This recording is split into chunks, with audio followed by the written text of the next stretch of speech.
Assalamualaikum warahmatullahi wabarakatuh. Kami dari kelompok 1 akan memaparkan materi tentang ruang lingkup biologi. Saya Desiva Fauzia, ada Deria Nurhafiz Alfianti, Air Sunyi, dan Adeliani. Ruang lingkup biologi. Apa sih biologi itu? Nah, biologi berasal dari kata bios yang artinya hidup, serta logos yang artinya ilmu. Jadi, biologi itu merupakan suatu ilmu yang mempelajari tentang makhluk hidup atau organisme, baik yang bersifat mikroskopis maupun makroskopis. Cabang-cabang biologi. Cabang biologi ada banyak sekali, di antaranya pertama ada anatomi, yaitu ilmu yang mempelajari tentang struktur bagian tubuh makhluk hidup. Yang kedua ada botani, yaitu ilmu yang mempelajari tentang keanekaragaman tumbuh-tumbuhan. Yang ketiga imunologi, yaitu ilmu yang mempelajari tentang sistem kekebalan tubuh. Yang keempat bakteriologi, yaitu ilmu yang mempelajari tentang bakteri. Serta ada virologi, yaitu ilmu yang mempelajari tentang virus. Dan masih banyak lagi. Peranan biologi. Nah, peranan biologi digunakan untuk mensejahterakan kehidupan manusia dalam berbagai bidang. Di antaranya, pertama ada di bidang kedokteran, misalnya teknik pembuatan bayi tabung, cangkok organ tubuh, dan terapi gen. Kedua, di bidang farmasi, misalnya pembuatan vitamin sintetik, hormon insulin buatan, dan vaksin.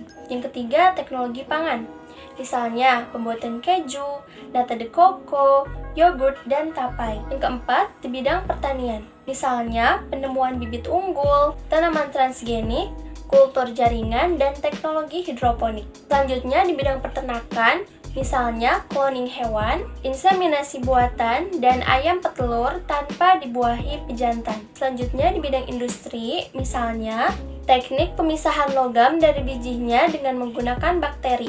Sedangkan di bidang perikanan ada teknik budidaya ikan hias, budidaya udang windu, dan budidaya kerang penghasil mutiara. Yang terakhir di bidang pengelolaan lingkungan hidup, misalnya pengolahan limbah dengan menggunakan organisme.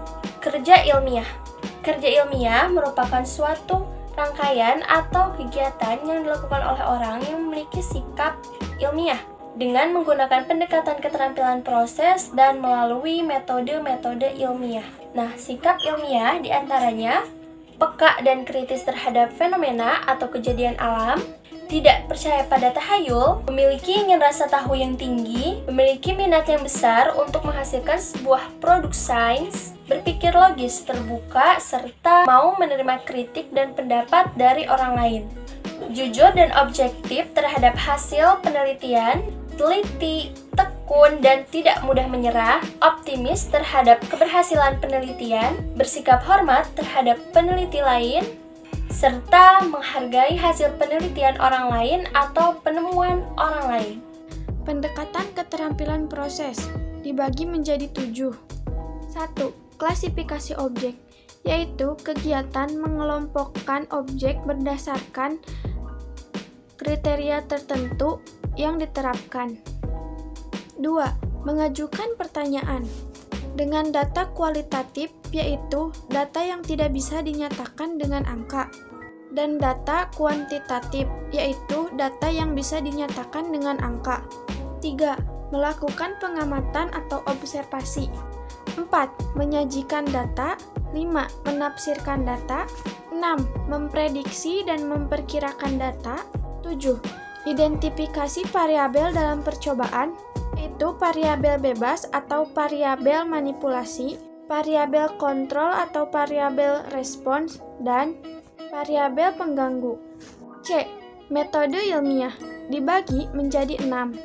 Yang pertama, menemukan dan merumuskan masalah. 2. Mengumpulkan informasi atau data-data pendukung. 3. Menyusun hipotesis atau dugaan sementara.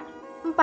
Melakukan percobaan atau eksperimen untuk menguji kebenaran hipotesis. 5. Mengolah hasil percobaan atau analisis data. Dan yang terakhir adalah membuat kesimpulan. Mengkomunikasikan hasil penelitian kepada khalayak. Hasil penelitian ilmiah dapat dikomunikasikan kepada orang lain dalam bentuk laporan, tertulis atau melalui forum diskusi dan seminar. Teknik dan prosedur penulisan, judul yaitu berisi kalimat singkat dan padat. Abstrak, yaitu berisi uraian singkat makalah mulai dari nama, penulis, judul, judul makalah, dan lain sebagainya. Prakata, yaitu berisi ungkapan rasa syukur kepada Tuhan Yang Maha Esa dan ucapan terima kasih. Daftar isi, yaitu berisi subjudul pada setiap bab dan subbab. Pendahuluan, yaitu berisi latar belakang penulisan. Kerangka teori dan pengajuan hipotesis, yaitu berisi kajian landasan teori dan hipotesis. Metodologi penelitian, yaitu berisi tujuan penelitian, tempat dan waktu penelitian. Pembahasan, yaitu berisi pengolahan data-data dan hasil penelitian. Kesimpulan dan saran, yaitu berisi kesimpulan. Daftar pustaka, yaitu berisi sumber-sumber teori yang digunakan. Lampiran, yaitu berisi tabel, data, foto, dan informasi pendukung. Tata tertib bekerja di laboratorium. Gunakan baju khusus praktikum. Jangan mencoba memegang alat dan bahan yang tidak diperlukan. Tidak makan dan minum. Pengambilan zat sejumlah yang diperlukan, dan lain-lain. Terima kasih. Langkah keselamatan kerja. Keselamatan kerja pertolongan pertama pada kecelakaan PK3 di laboratorium. Luka bakar akibat zat kimia asam, hapus zat asam menggunakan kain halus lalu cuci. Luka bakar akibat zat kimia basah, cuci dengan air sebanyak-banyaknya. Luka bakar karena panas, kompres, atau jika parah hubungi dokter. Mata terkena percikan zat kimia, cuci dengan air. Keracunan zat melalui hidung, bawa si penderita ke tempat yang segar. Keracunan melalui mulut, kumur sebanyak-banyaknya. Ciri-ciri makhluk hidup dan objek biologi.